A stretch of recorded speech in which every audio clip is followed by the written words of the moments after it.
Hello, Garland Nixon here with Jamarl Thomas. As you know, I was doing the pickup truck chronicles last week where I was literally doing my show from a pickup truck. People were like, I think Garland's been evicted, or maybe he's on the run. Well, I'm back. Let's talk.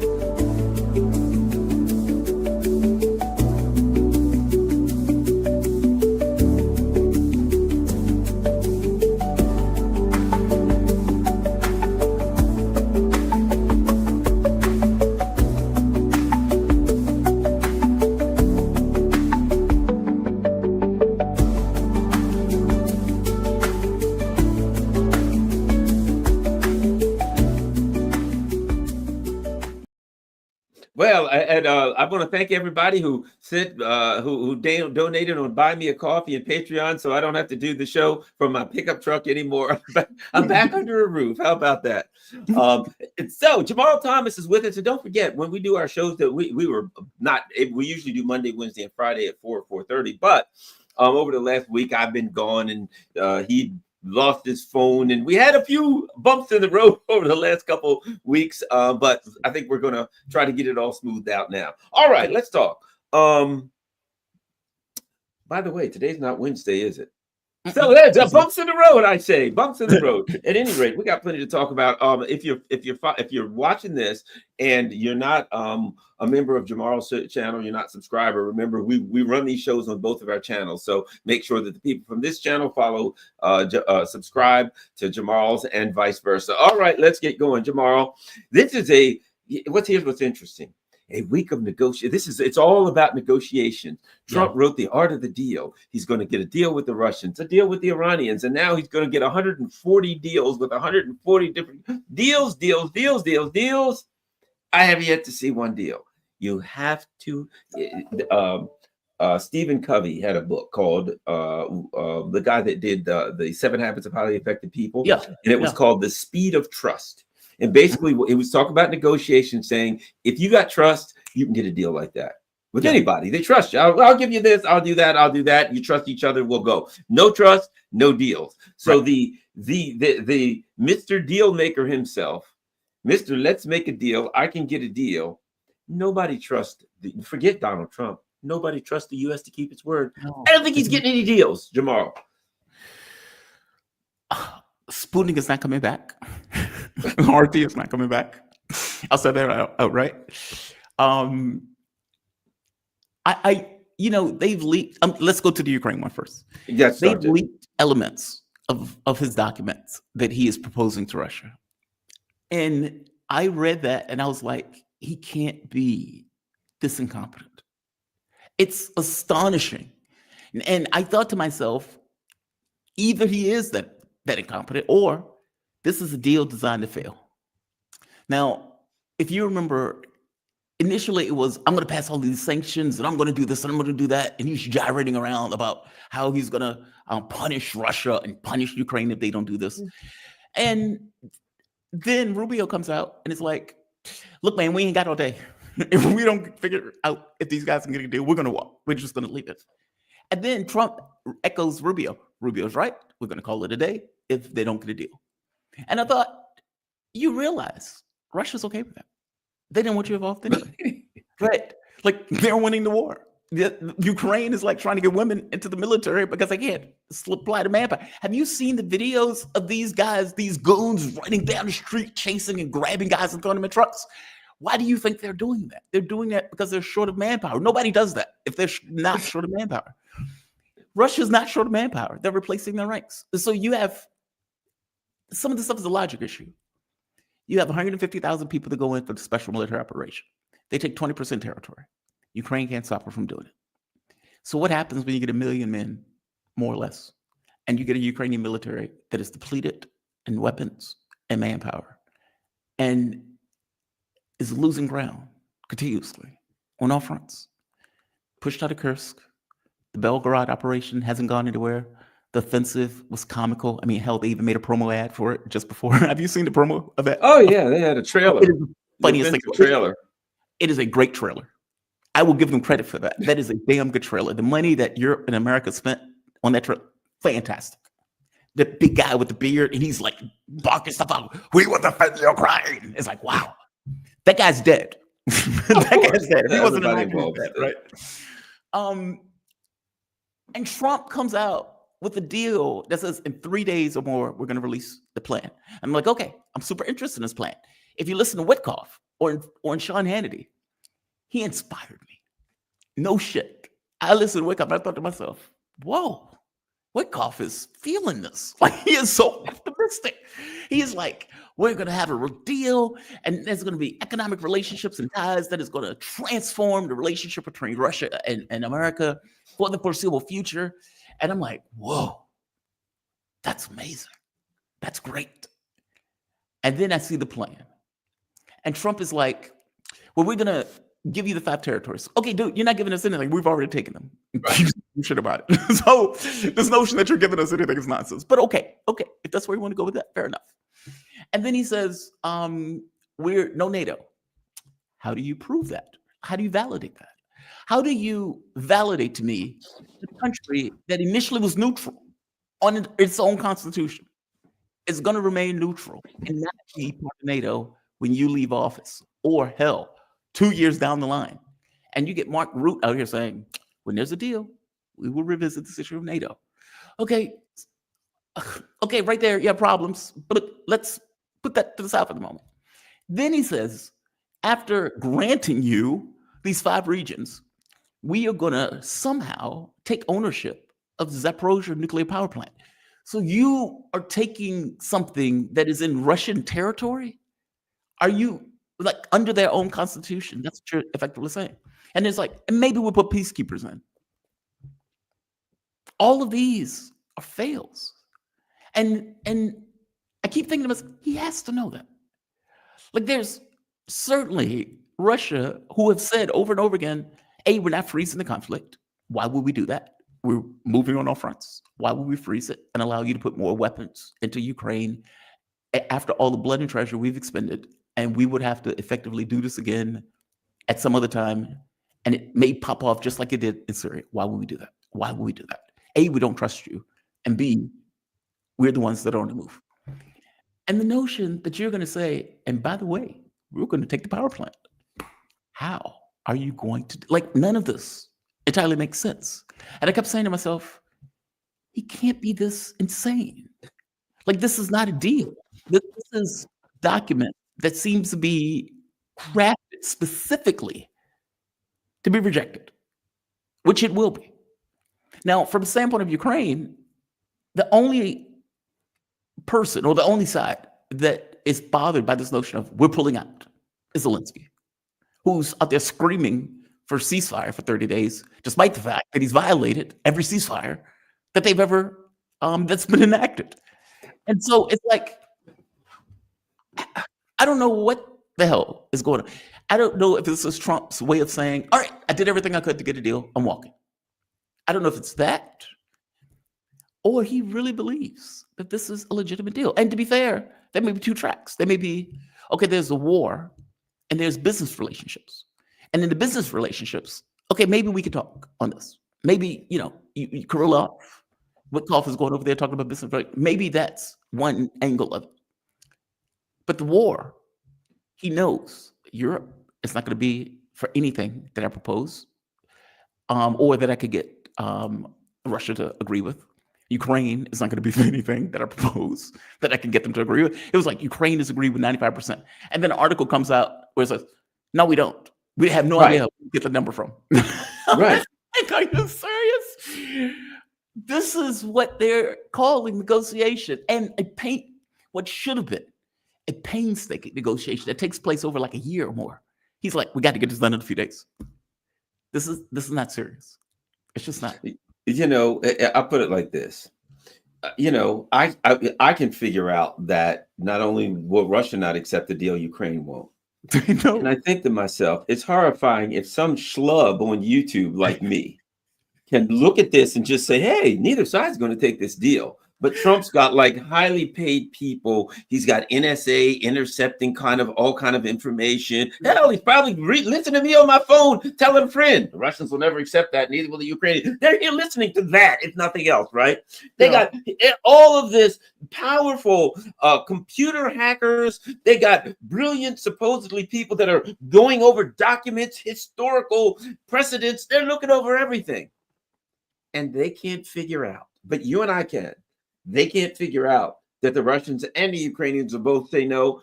It would be horrifying to think that's the case. One can only hope that they're actually just handing something there saying, well, they'll never buy that. So let's hand them that. They'll say no. Then we got a plan to leave. I would have to pray and hope that that's the case. Because if they literally think that there's any possibility that the Russians or the Ukrainians accept that, we're all completely screwed. That's not that we are completely screwed anyway, but just the idea that they would even contemplate that this would be a legitimate offer for the Russians shows a level of incompetence that's imponderable. It's like, no, not at that level. You can't, no. I'm just walking around hitting myself in the head saying, no, this can't be true.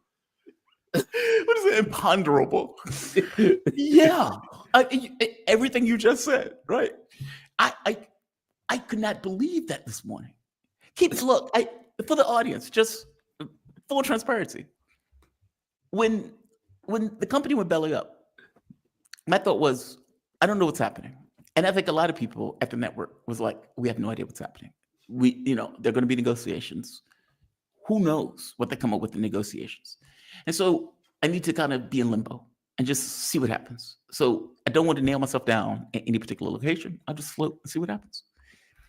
And today, I think it was maybe a few days, because Mark was rubbing off on me some of this. But today was the lightning bolt. That was the thing that was like, nope, it's not coming back. And I remember I was talking to Ted Raw earlier today, and him and I were going back and forth on this. And I think I was being too emphatic because it was so comically ridiculous. Like, it's cartoonish. Like, it's not serious. And I get it, right? He's going to leave and say, you guys are horrible people. you want to keep killing each other. Fair enough, we're out of it. America is not going to, be into this. And to be fair, though, if you remember Hegseth, when he went to Europe, and I was looking at the documents before we came on, Hegseth pointed out, look, you all need to take care of your own security.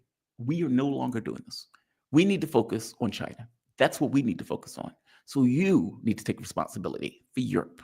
We are pulling out of this. Have fun. Basically, we're out. And so this might be their exit. Now, my thing would be, if this is the case, just do what Steve Bannon told you to do in the first place. Like, day one, we're out. We're done. This is Joe Biden's war. I ain't got nothing to do with it. I told you I'm leaving. I'm leaving. Have fun here. Figure it out. That's what he should have did. Walk the F away in the way to Steve Bannon. Because this, and I can't tell, and maybe we're wrong in this, right? Maybe the American public will eat this up and be like, well, the Russians, he tried to negotiate, and the Russians and the Ukrainians just wouldn't do it. Meaning maybe the American public accepts it. Maybe they don't know any better. Maybe we just know too much, right, about it. Maybe the American public look at it and say, well, Trump did try. He did offer a deal. And why wouldn't Russia accept this, deal that Donald Trump offered? I mean, it seems like a good deal. Who knows? Like, maybe we're in a bubble. Maybe we're in a bubble. Maybe we know too much about this. But Jesus Christ, like, it's not even close. Like, you would think that the goal would be, we need to craft a deal that skates the line and skates it so close that they turn it down, but you can credibly say, we did our best. That's not the deal. Can you imagine a situation where the United States allows Russia to take a nuclear power plant in the United States? No. Russia won. That's the thing about it. It's like the U.S. wants to say, okay, you won, but we need you to pretend like you didn't win. You won, but we want to pretend we need you to make a deal as though you lost. Let me show you something. Loser doesn't get to dictate terms. And Mark Yep. is right. The loser doesn't get to dictate terms. See the name of this article? This was November, it was streamed 1 year ago, November 10th, 2023. The Samsonite options. Neocons prepare to flee Ukraine. Way back then, I was watching something about the Samson option, and I said, Samson option, the Samsonite option. They are going to walk the hell out of Ukraine. And I made the argument that one of these days, when this, how is this going to end? That was all in the news. How's this end? And I said, I know how it's going to end. They're going to pack their stuff and they're going to walk the hell out. They're going to do what they did in Vietnam. They'll be pulling people off the embassy. They'll be taking off from Kiev airport, and there'll be people dangling off the fuselages of a C-130 like they were coming out of Bagram Air Force Base. We said we'd seen this game before, right? Yep. And we know how this ends. Now the Europeans, I don't know what the hell's going on with these lunatics. They're completely lunatics, and I think part of it is this: everything's falling apart for them. You know what I mean? Their economies are in collapse. Yeah. The people there are, they got to literally arrest like the political opposition. That's the only way they don't lose. Georgescu, I think some other person, they Moldova or something. Marine Le Pen. But now you have to know, if you're in Europe, if you're an opposition person and you're winning, you're going to jail. That's the bottom line. They literally have to say, any opposition, you go to jail. That's where they are. So they know they're in deep and serious trouble. So they can't let go of this. That's the only thing. You know what it is? Think about this. Realistically, say a Starmer or a Macron and these people, they're just like Netanyahu. You know what I mean?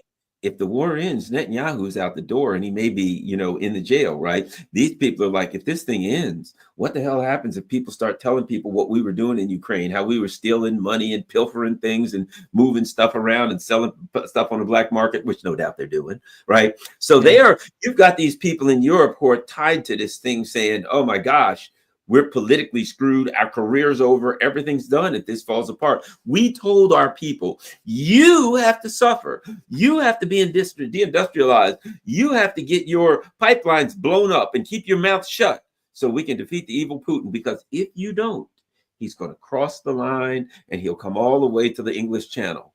How do they explain it when this is over? And they're like, hey, Putin, you're going to the English Channel? And he's like, you got to be kidding me. No, thank you. If you offered me France, I'd turn it down. No, thanks. Have you looked at these crap hole countries lately? No, not only do I not want to invade them, I don't even want to visit them. So no thanks. Have a nice day. Now, then what do they say to their people? That they've told them that their whole lifestyle has to be destroyed to save themselves from Putin. And all the Russians end up saying is, we ain't interested. You guys go on about your business. They're screwed. Europe seems to be gearing up for war. No BS. Like the 5% for the military budget. We need to increase production of armaments. Russia is, outproducing us like 10-1 or some insane number. We need to cut benefits. We can't get our massages. We can't go to our spas, like under state, like where the state pays for it. We got to, clench our healthcare. We can't take warm showers. Like we have to suffer for Ukraine, and we have to do that. And you've told your people this for years.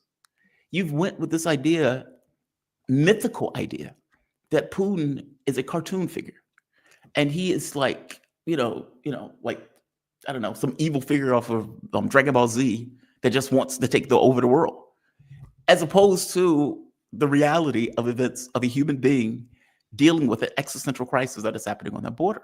Like, meaning they've gone with this kind of weird stab in the back myth type thing that they've ran with and internalized.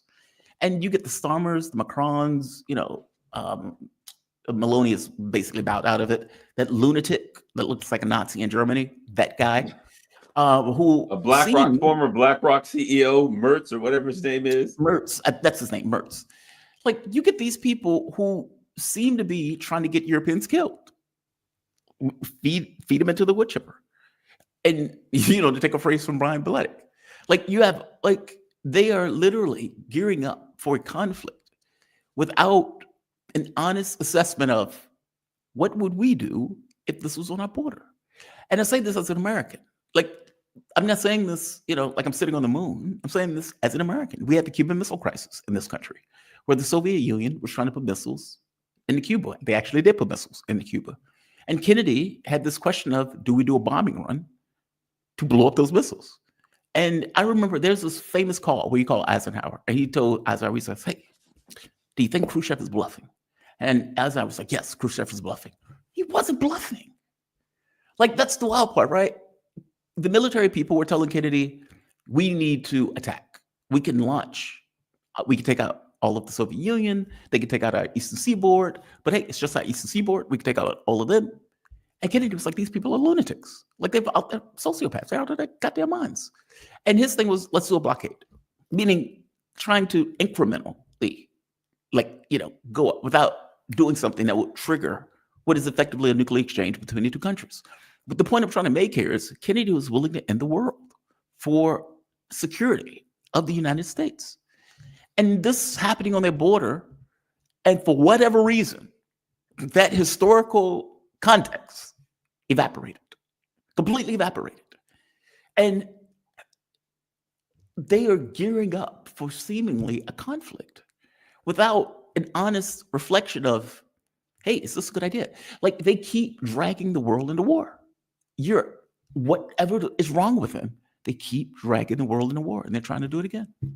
It's astonishing. Well, here's the other part of it too, and this has to be taken into context, and that is who's trying to, is Europe trying to drag us into war? No. A handful of very unpopular leaders, yes, are trying to drag countries full of people that hate them into war. Right. I was watching a video the other day, and there was this British guy talking about it, young British guy, basically talking about that, saying if Keir Starmer thinks that we'll go fight for him in one of his crazy wars, he's out of his mind. And he was like, people who are in the British military are dropping out. Nobody's going to fight for this country. This country's gone to hell. We're poor, blah, blah, blah. And he's talking about it. Right. And I'm thinking to myself right now, let's not forget. There was it the London Times or the Telegraph? There was an article where some unnamed military person came out and said, look, this is political posturing. Mm-hmm. We don't have the military hardware. We don't have the people. We don't have the money. We do not have the means. We in the military can't do it. If he calls us and says, okay, you're sending 20,000 troops, we'd be like, we don't have we don't got nothing. We don't have it. And France ain't much better. So they're like, hey, we're going to get set and go to war. And the people are like, what the hell do you mean we? We're just trying to eat right now. We're trying to figure out how to pay our heating bills in the winter when every year it gets more expensive. So I do have a feeling that though there are delusions of grandeur amongst the Starmers and the Macrons and the Merzes of the world, yes, we're going to gear up and we hell. That the people who you are saying will be the ones that put on the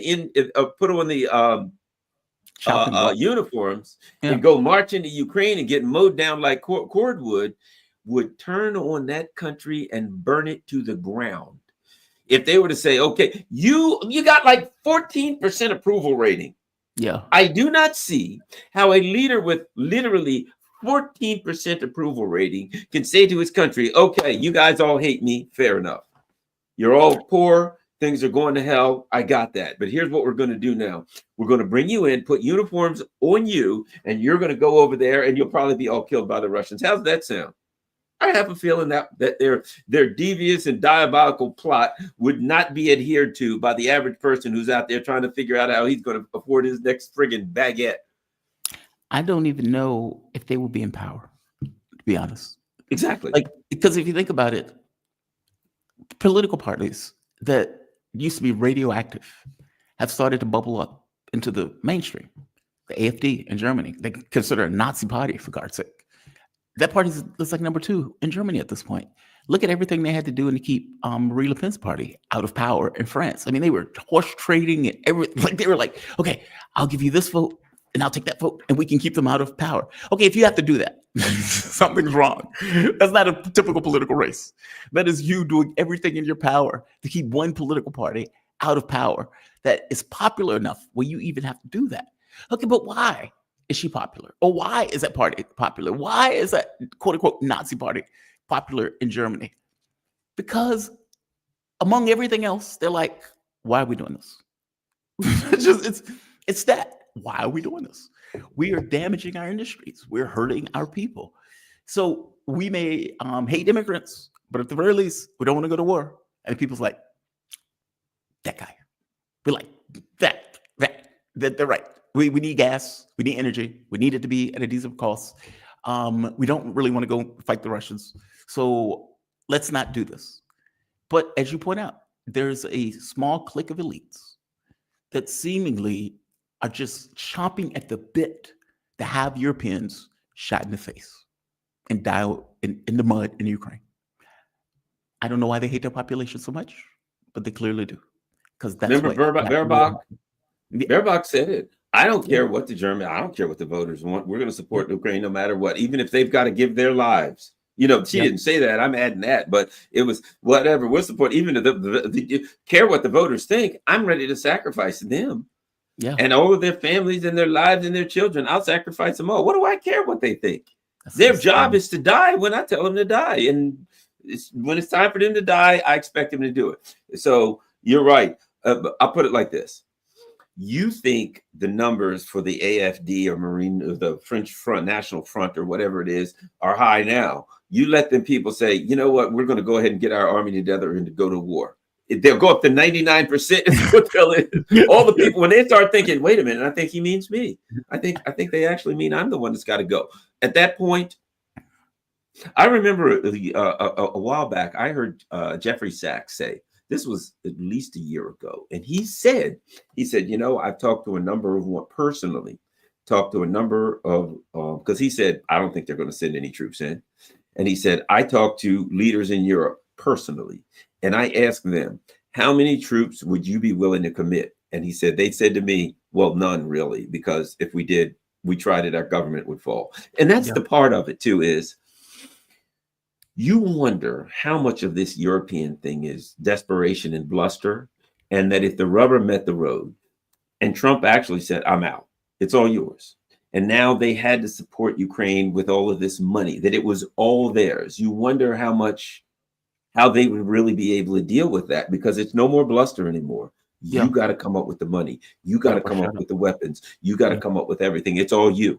Now it's yours. There's no American backstop. There's no dragging America into it. But I think in their minds, they still feel that if they could goad Russia into throwing a missile at them or something, they could look over and call over, America, see, we told you it's come back. But Trump ain't coming back. Yeah. It kind of depends on what's going on. Because I got to be honest, I don't entirely know. There are darker versions of this, and there are more clarified versions. And the darker versions, all of this is being playbook, where it's like America knows that basically we're pushing them behind the scenes to, hey, goading them into doing something in this case. If that's the case, then no, we're probably not going to come to their aid. I just don't know how they do this. Like, France has a very healthy tradition of protests. Many of those governments in Europe have a healthy tradition of protests.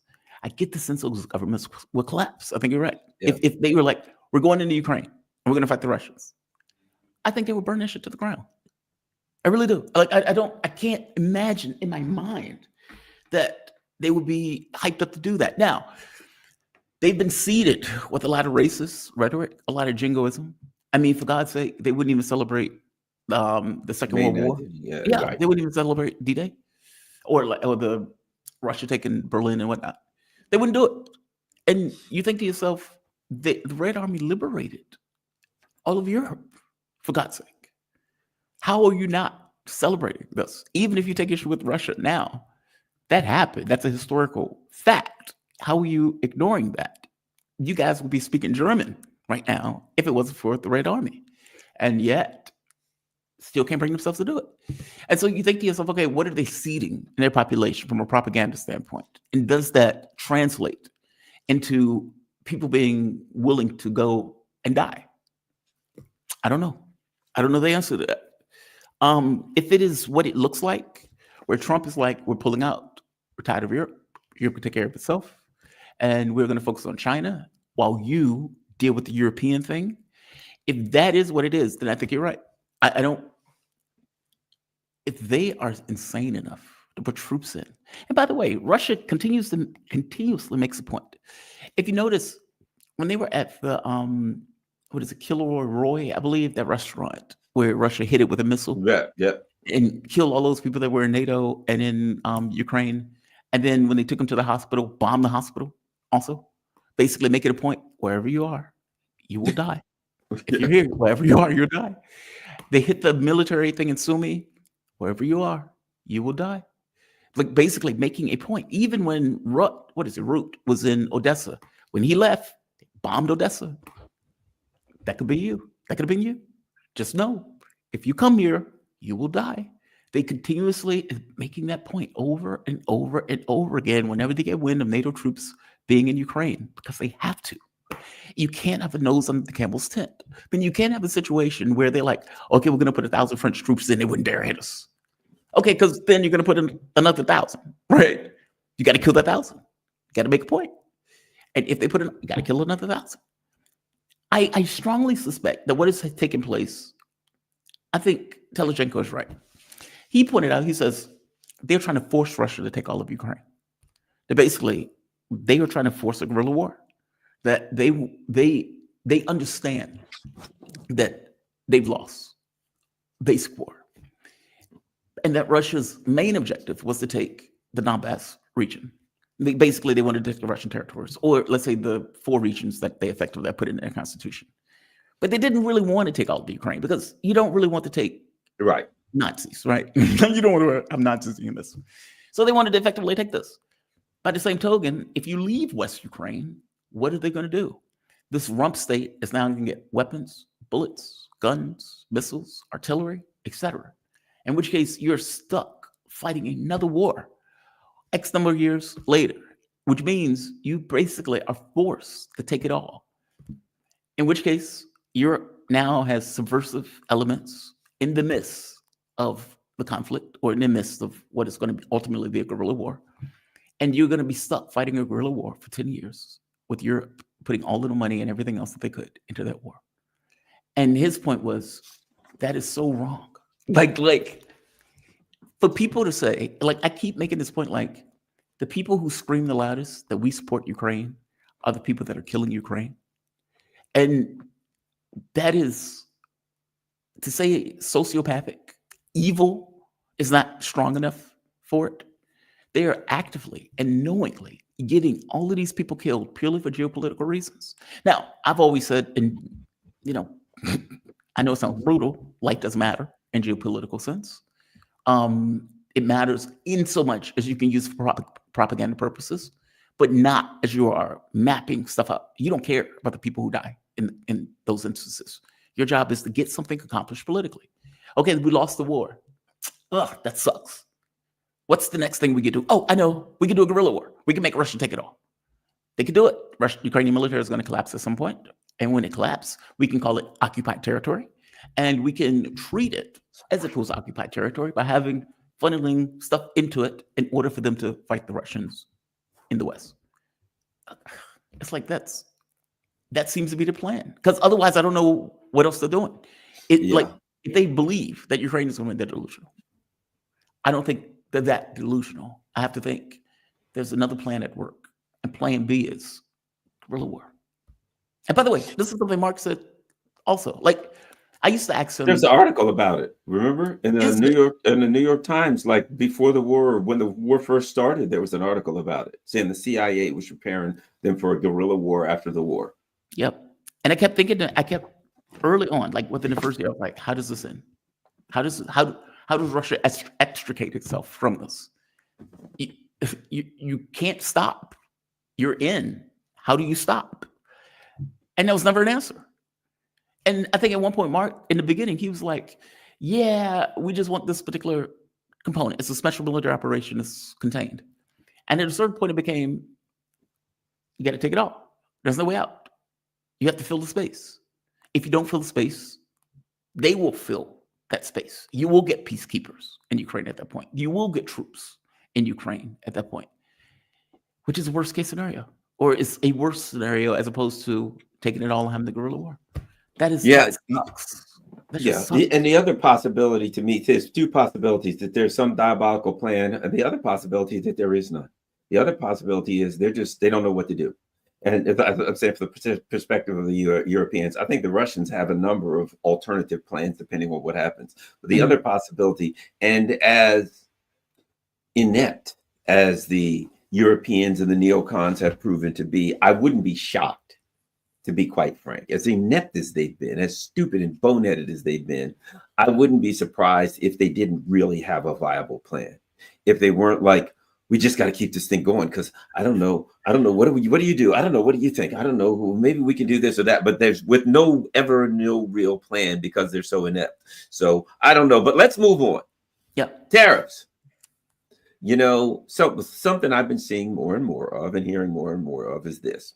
Look, basically the people with the money power said to Trump, bad news, we're on the verge of collapse here. No matter what happens at the end of this year, we got a debt bomb coming where, we've, for all of these years, and I got to throw this out at you, for many, many years, when they would raise the debt ceiling, and there was a bunch of conservatives that would say, this ain't a good idea. Right. This is not a good idea. And the people would go, those stupid conservatives, they're always talking about the debt. And they go, this ain't a good idea. This is a bad idea. We're making a big debt. One of these days, we're going to have to pay. All these dumb conservatives, they don't know what they're talking about. And now, apparently, the money people are like, it's about to come due at the end of this year. When they relook at this debt, we're screwed. We're totally screwed. And even Trump, he's still like adding $130 billion to the friggin' debt. I mean, More than Joe Biden. Yeah. But my point being, there is an element of this that says we're completely screwed economically. And so what I hear is Trump's doing a Hail Mary, but it's a really dumb Hail Mary. But it's like his thing is, well, I'll do this and this will work. And it really doesn't make a lot of sense because it won't work. We can come up with any number of reasons that it won't work. But here's one thing that seems to be sure. The economic viability of the U.S. empire is coming to a screeching halt. Yeah. And all of this business about spending money like the drunken sailors and being told that we could just spend and borrow and spend forever has put us in this position. And now Trump's doing this. Not a good idea. And it looks like it's going to have, it also seems to me this, here's something I think. Trump said, okay, I'm going to do all this. I'm going to do this. And the neocons were like, this is a great idea to weaponize this against China. Either maybe Trump the whole time said, let's make it against China, or the neocons grabbed it and said, great, let's weaponize this against China. But to some extent, we're being Nord Streamed. You know what I mean? We're being Nord Streamed. They're blowing up they're blowing up. They knew when they blew that up that the people there in Germany was going to suffer, but they did it for geopolitical strategic reasons, right? They know good and damn well going after China is going to murder our economy far worse than it already is, but they don't give a crap because they just want to get China, and we are being economically sacrificed. We're being Nord Streamed. I don't think they know that. Arrogance.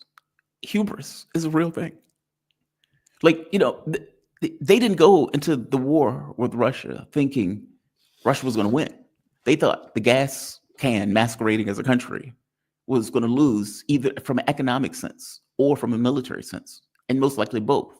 We want to inflict a strategic defeat on Russia. That is our goal. That is our objective. And we're going to use all of the economic might that we have as Europeans and Americans. And we're going to use all the military might that NATO has accumulated for 50 years. They got their asses kicked. They didn't know that they were going to get their ass kicked. They assumed we're building the biggest military in Europe. Of course we're going to win this. And they lost. So, like, this idea, these guys have foresight. And that hubris is not a real thing. Hubris is a real thing. When one or two things is true. And it could be more, obviously. I'm not that arrogant.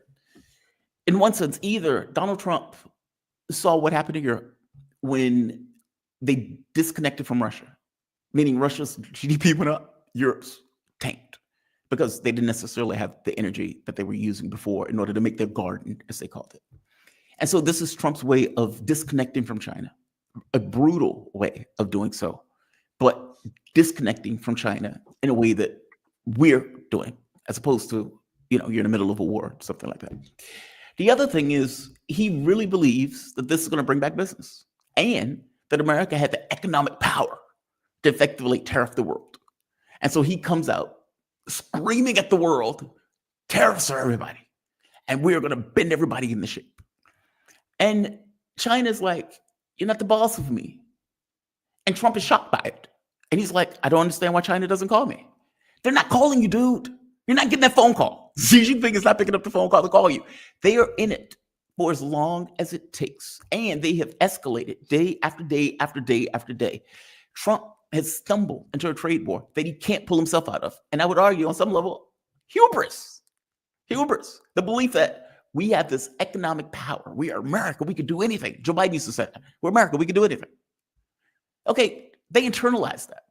That's what they think. That is in their mind, that they can do pretty much anything. Who goes to the world and say, we're going to tariff everybody? And it's going to be ludicrous numbers that he's using to do so. And some countries, bend over. But many, China, tell them F off. And he comes up with these ridiculous numbers like 220% tariffs on China. And China says, okay, we're not going to buy your beef. We're not going to buy your soy. We're not going to buy your cows. We're not going to buy your thing. We're not going to take your money. We're not going to buy any more treasury bonds. We're not going to, and the list goes on and on and on about the things that China is not going to get.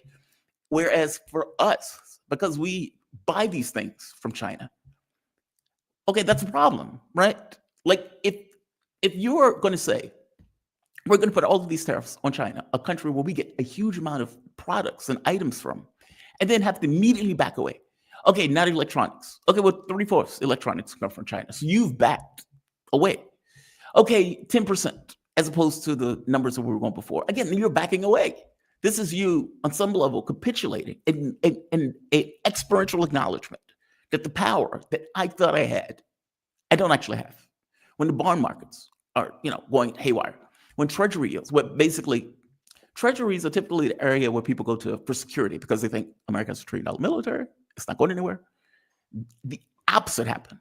Not only were they being sold, nobody was buying them, which is the thing that freaked them out. It was like, okay, we have to pull back on this. This is not good. The integrity of the U.S. is being questioned through this monetary thing. The stock market has been dropping like 1,000 points every day. The dollar has been plummeting. It was like at 8, like maybe at 10% at this point, where it's just over the course of the time that Donald Trump has been on the trade war. None of these things are good indicators. And from the standpoint of the American population, think of what that means. When you go and buy a product, it's higher, not just because the dollar is weaker than the other currencies that you're effectively dealing with, but because there's a tariff on the product that you buy. So not only are you going into a recession, your products and your expenses are going up. Now, Powell is downplaying it. He is downplaying it. He's like, well, we may hit a recession. Dude, no, we will hit a recession. We're going to hit stagflation. It's going to be worse than a recession. Wall Street Journal is going to come out with an article, I think tomorrow, and it's going to say, worst stock market since the Great Depression. It's going to be something like that. That is not good. China's stock market is not plummeting like this. It's not collapsing.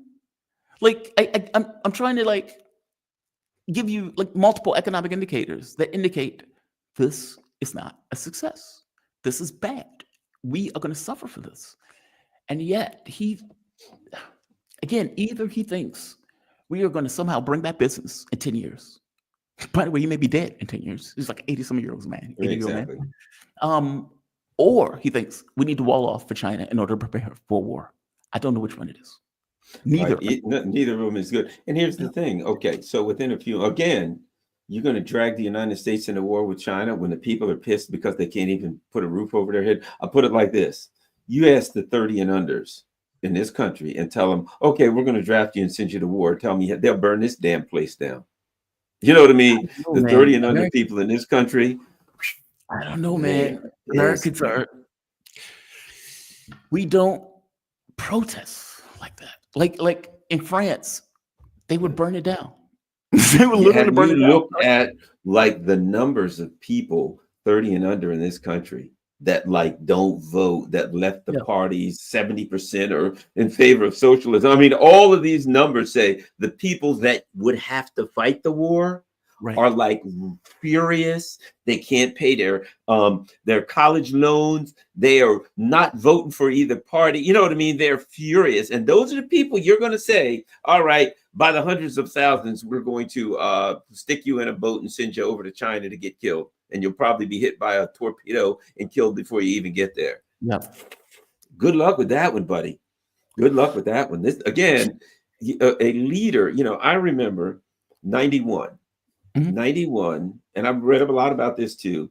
They wanted to go to war with Iraq, but they didn't. There was very low approval rating for that. Right. So that's when they did that whole babies with incubators thing, right?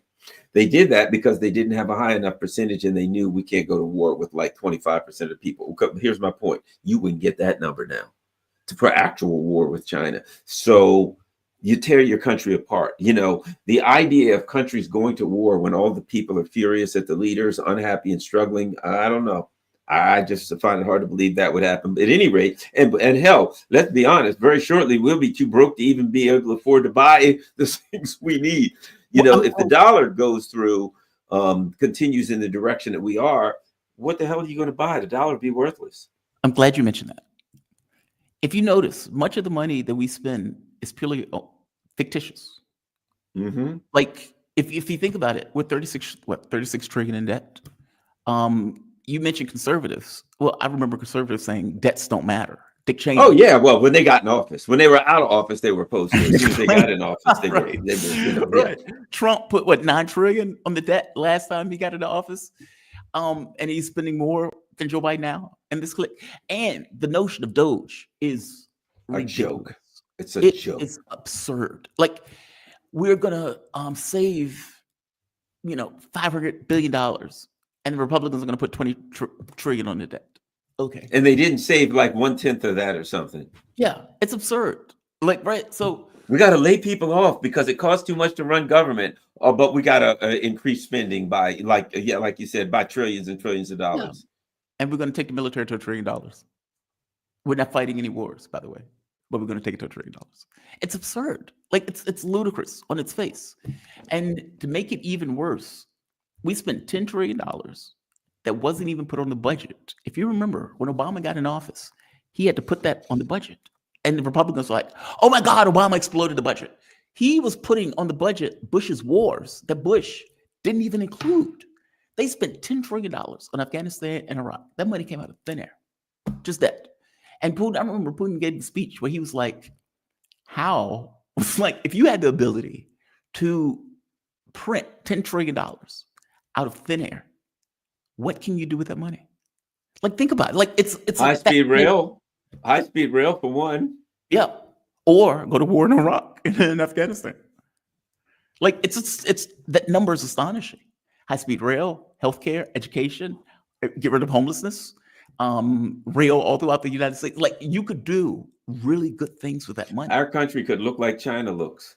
Yeah. I mean, you ever see all the pictures of China? That's what our country could look like. Instead, it looks like a broken down hellhole because we spent all of our money. We partied it all up. The neocons partied it all up on war around the world, killing people, what have you. And even now, Trump comes to office. Oh, I'm going to do this and that. America first, blah, blah, blah. And now it's, well, let's see, we got to bomb Yemen. That's a war got to start. Now everybody's like, is he going to start a war with going to start a war with China? We don't know what the hell's going on there. Is he going to start? How is America first when you're doing this with China and you're driving Americans broke? Meanwhile, threatening Iran. Is he going to start a war with Iran? And I'm like, you came in calling yourself the peace candidate, all this garbage and crap. And now 4 months in, you're just another U.S. president. Yep. Just another leader of the empire, spending all their money on war, ignoring the needs of the American people. He's just all of that. He's got a bunch of idiots around him doing things to make our lives miserable as hell. I don't know how we can even have another election. Who the hell's going to vote? What are they going to put up now?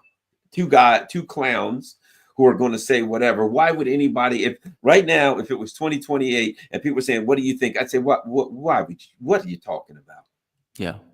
Really? You're still having a discussion about who to vote for? Like you can vote for one of these groups? And they will. That's the wild part. They will. They will. I swear to God, they will. You liberals will vote every bit as religiously as MAGA. They will. And they would follow the leader every bit as much as MAGA. Both are cults. And and for evidence of it, Joe Biden was losing his mind. Obviously, he's like losing his mind. You could see it, right? And yet, Democrat after Democrat after Democrat was like, "You got to vote for him," and they would have voted for him even if he ran. Their issue was, "Oh my God, we don't think he can get elected," and so they went to Kamala. But they defended, supported, backed. When Joe Biden was initiating a genocide, they backed it. When Obama decided to kill those Americans, they backed it.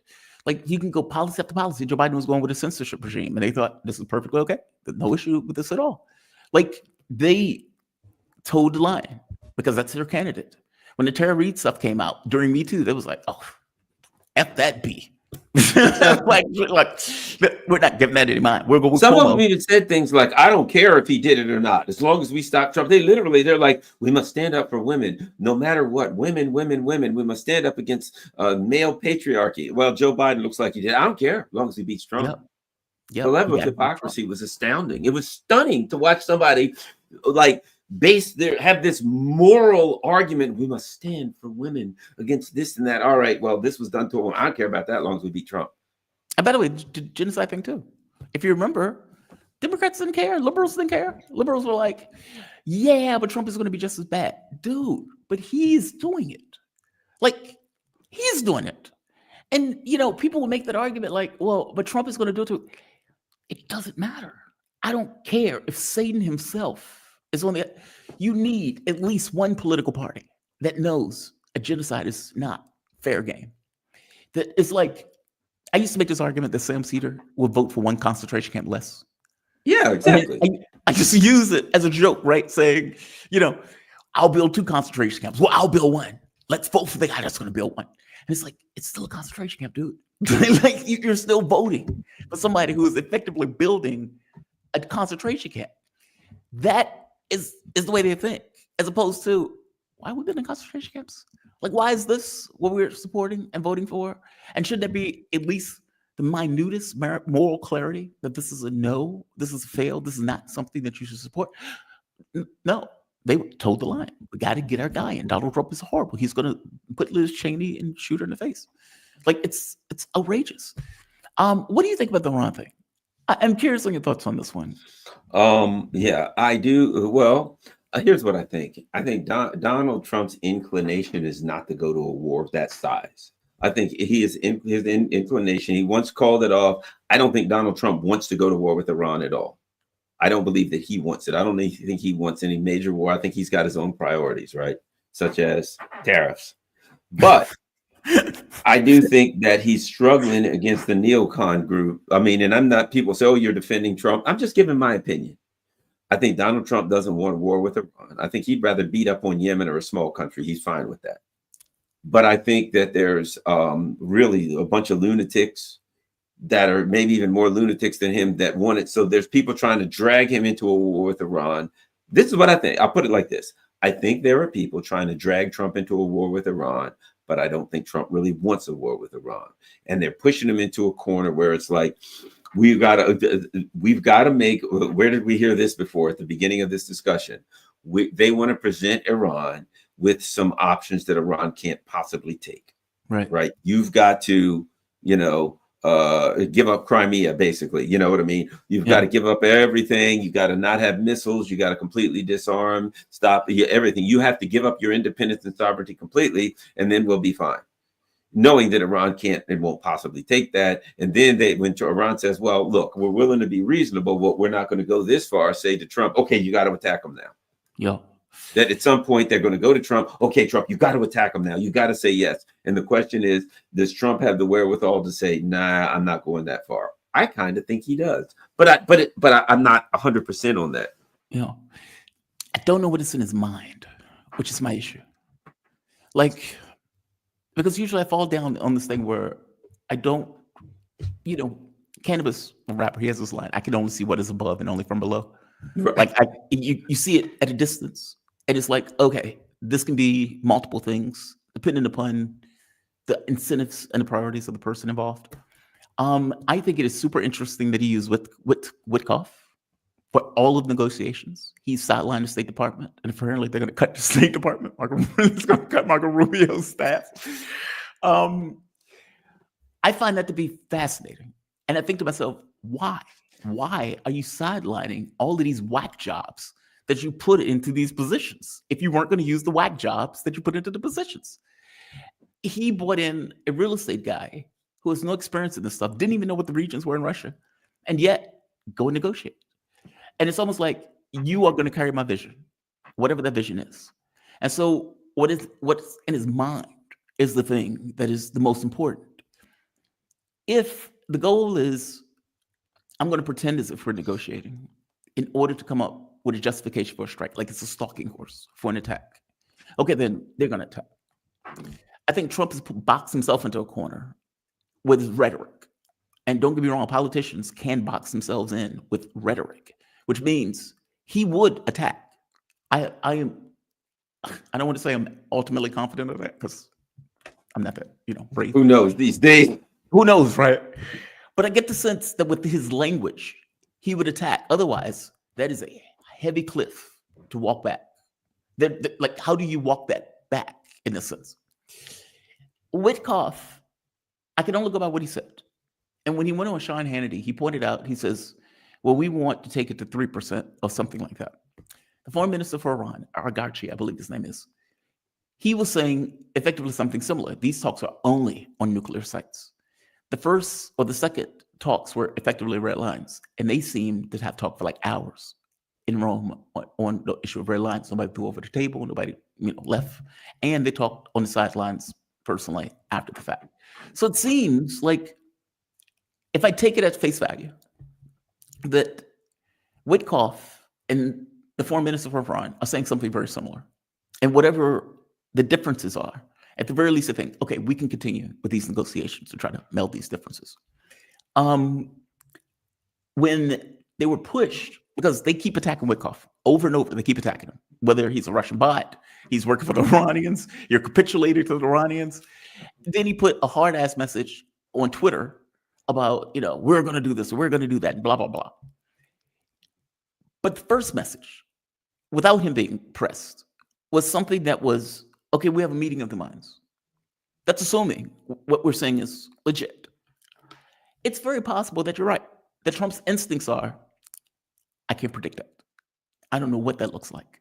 And I will be stuck with that, whatever that is. It's unpredictable. Iran, there is no way we're going to destroy all of their sites when we hit them. And if we hit their nuclear sites, their missiles are going to go bananas. They may kill 20, 30,000 Americans. They may take out oil fields. They may take down the Strait of Hormuz. Hell, what does it look like if they knock a B-2 bomber out the sky? We don't know, right? We don't, the power differential is always a question until it's expressed in reality, exponential terms. And so up until that point, it's a gamble. This guy could be a 1,200 player. I'm a 2,000 player.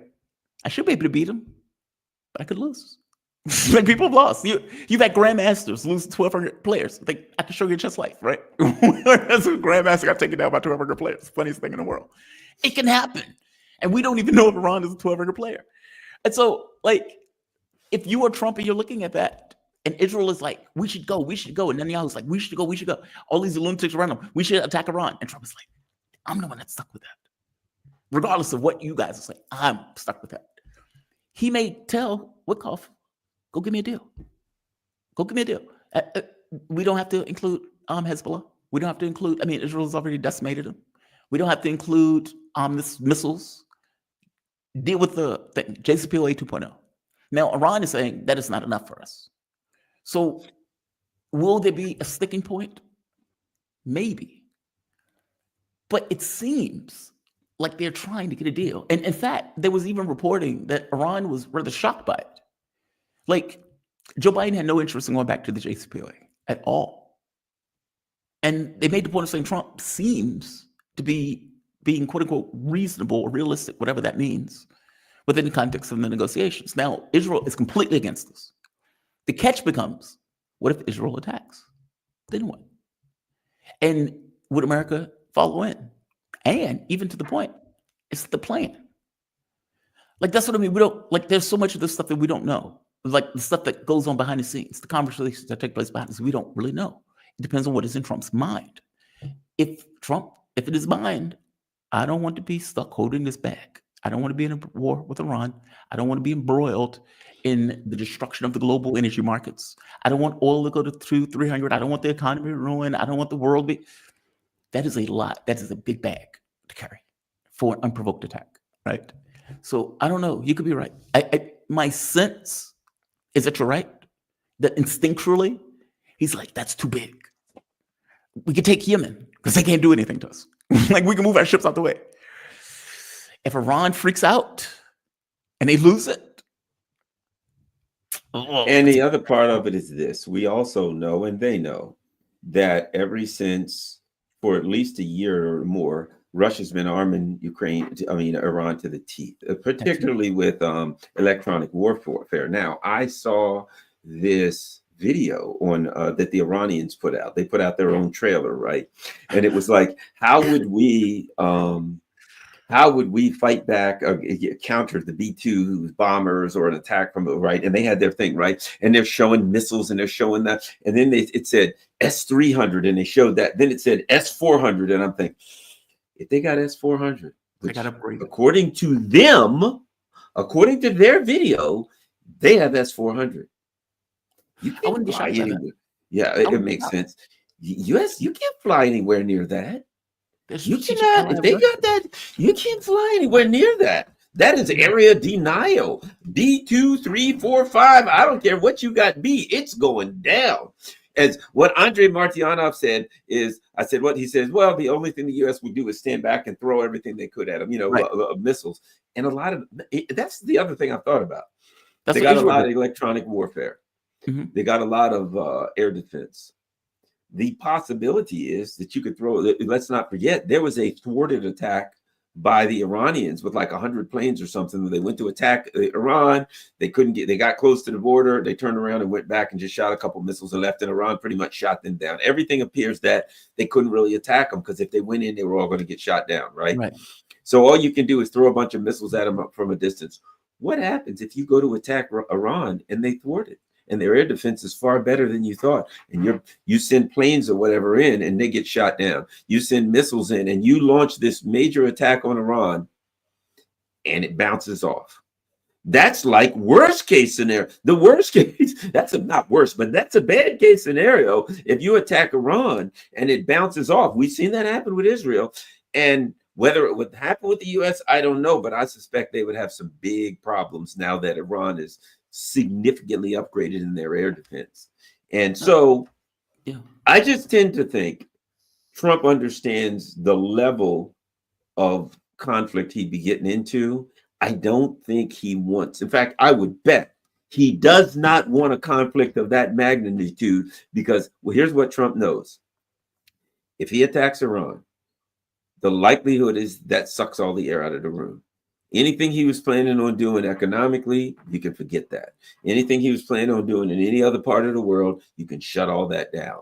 That his entire presidency will be sucked into the Iran conflict, what you did, what the repercussions are, and how that turns out. That's all he is. If he attacks Iran, Donald Trump becomes the president of the Iran conflict and nothing else. And I think that he doesn't want that to happen. Yeah. The Asian pivot goes away at that point. All that. It's like wave bye-bye. Going like pivoting to China and all. Yeah, I get this sense. I think you're right. I think his instincts are this is too big. By the same token, you have a lot of whack jobs who are around him. And Israel is prepping for an attack and all this other stuff. The video, that stuff was being shown. Again, I guess the catch becomes, if Israel attacks, can they blame it on Israel?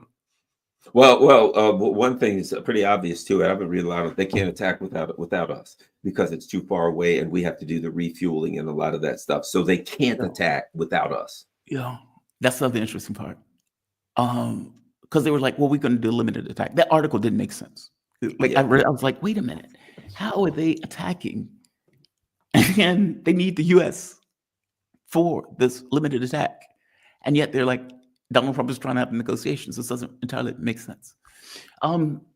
Now, some massive attack on Yemen, that's more like the kind of thing I would think Donald Trump would do, because he likes to beat up on the little teeny country. So a massive attack against Yemen with the U.S. and Israel or something like that, I can see him doing something horrible like that. But as far as a big country that could defend himself, I would tell you, though, he's boxed himself in with his language. he's boxed himself in a lot of places. He's boxed in Ukraine. He's boxed in with tariff. He's boxed in. 4 months in, I bet you Donald Trump's like thinking, man, I don't know if this was a good idea. Perhaps I should just stay at Mar-a-Lago and play golf. All right, then. Well, everybody, don't forget there, if you're watching this show and you're not a subscriber to Jamarl Thomas's channel, go to his channel, become a subscriber. Likewise, if you're a subscriber of his and you're not mine, do the same. Patreon, buy me a coffee, PayPal, all that kind of stuff available if you want to donate here. And by the way, I even have a P.O. box now. You see that on the end, P.O. Box 32. There we go. It's showing up now. So if you want to send me a message or mail or something like that, that's all right there. Jamarl, if people want to donate, or what do they need to do for you? Facebook. Oh, Jesus Christ! Not Facebook. yeah. Not Facebook. Super chat. What do you call Super sticker? Apparently, Yeah. Catch up. You got Patreon. You got Patreon, don't you? Patreon. Yeah, the basic things. Any video on my channel has all of this stuff. Yeah. Yeah, you're more than welcome to help the content. So don't forget, everybody, every morning from 7 a.m. to 10 a.m., Monday through Friday, Jamarl has a great morning show. He's got lots of great guests. And of course, if you miss it for some reason, he always cuts up the various guests and he puts it out so you can still watch it one video at a time. Thanks a lot, Jamarl Thomas. Thanks a lot. Everybody share this on all your social media platforms, and we're out.